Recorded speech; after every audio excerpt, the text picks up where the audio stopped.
Hello नमस्कार दोस्तों, आप सभी का हमारे चैनल जीपी इंस्पायर्ड में स्वागत है। कर्म करो तो फल मिलता है, आज नहीं तो कल मिलता है। जितना गहरा अधिक कुआं हो, उतना मीठा जल मिलता है। जीवन के हर कठिन प्रश्न का जीवन से ही हल मिलता है। मित्रों, इन पंक्तियों को यह बहुत ही ज्ञानवर्धक कहानी सही साबित कर रही है। तो कहानी को सुनने से पहले अगर आप अभी तक हमारे चैनल को सब्सक्राइब नहीं किए हैं तो चैनल को सब्सक्राइब करके बेल आइकन प्रेस कर लीजिए। आइए हम कहानी की तरफ बढ़ते हैं। एक गांव में एक किसान रहता था। उसके परिवार में उसकी पत्नी और एक लड़का था। कुछ सालों के बाद पत्नी की मृत्यु हो गई। उस समय लड़के की उम्र 10 साल की थी।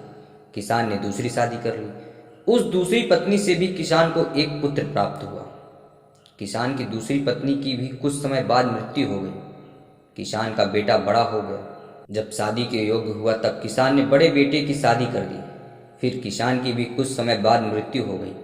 किसान का छोटा बेटा और बड़ा बेटा दोनों साथ साथ रहते थे। कुछ समय बाद किसान के छोटे लड़के की तबीयत खराब होने लगी। बड़े भाई ने कुछ आसपास के वैद्यों से इलाज करवाया पर कोई राहत नहीं मिली। छोटे भाई की दिन भर तबीयत बिगड़ी जा रही थी और बहुत खर्च भी हो रहा था। एक दिन बड़े भाई ने अपनी पत्नी से सलाह ली कि यदि छोटा भाई मर जाए तो हमें इसके इलाज के लिए पैसा खर्च नहीं करना पड़ेगा और जायदाद में आधा हिस्सा भी नहीं देना पड़ेगा। तब उसकी पत्नी ने कहा, क्यों न किसी वैद्य से बात करके इसे जहर दे दिया जाए। किसी को पता भी नहीं चलेगा, कोई रिश्तेदारी में भी कोई शक नहीं करेगा कि बीमार था, बीमारी से मृत्यु हो गई। बड़े भाई ने ऐसे ही एक वैद्य से बात कर ली कि आप अपनी फीस बताओ, आपको ऐसा करना है, मेरे छोटे बीमार भाई को दवा के बहाने से जहर देना है। वैद्य ने बात मान ली और लड़के को जहर दे दिया। लड़के की मृत्यु हो गई।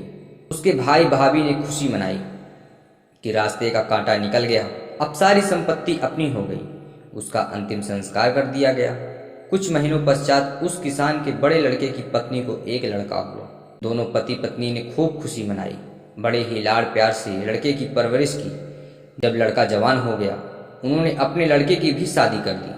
शादी के कुछ समय बाद अचानक लड़का बीमार रहने लगा। माँ बाप ने उसके इलाज के लिए बहुत वैद्यों से इलाज करवाया, जिसने जितना पैसा मांगा सब दिया कि लड़का ठीक हो जाए। अपने लड़के के इलाज में अपनी आधी संपत्ति तक बेच दी। फिर भी लड़का बीमारी के कारण मरने की कगार पर आ गया। शरीर इतना ज़्यादा कमज़ोर हो गया कि अस्थि पंजर शेष रह गया था। एक दिन लड़के को चारपाई पर लिटा रखा था और उसका पिता साथ में बैठा अपने पुत्र की यह दयनीय हालत देखकर दुखी होकर उसकी ओर देख रहा था। तभी लड़का अपने पिता से बोला, भाई, अपना सब हिसाब हो गया, बस अब कफन और लकड़ी का हिसाब बाकी है, उसकी तैयारी कर लो। यह सुनकर उसके पिता ने सोचा कि लड़के का दिमाग भी काम करना बंद कर रहा है और वह अपने लड़के से बोला, बेटा, मैं तेरा बाप हूँ, भाई नहीं। तब लड़का बोला, मैं आपका वही भाई हूँ जिसे आपने जहर खिलाकर मरवाया था। जिस संपत्ति के लिए आपने मरवाया था मुझे, अब वह मेरे इलाज के लिए आधी बिक चुकी है और जो बची है वह आपकी शेष संपत्ति है। तो संपत्ति का हमारा हिसाब हो गया। तब उसका पिता फूट फूट कर रोते हुए बोला कि मेरा तो कुल नाश हो गया, जो किया मेरे आगे आ गया, पर तेरी पत्नी का क्या दोष जो इस बेचारी को जिंदा जलाया जाएगा। उस समय सती प्रथा की परंपरा थी, जिसमें पति के मरने के बाद पत्नी को पति की चिता के साथ जला दिया जाता था।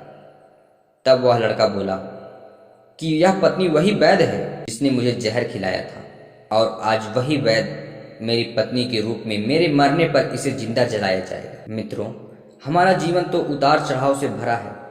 इसके पीछे हमारे ही कर्म होते हैं।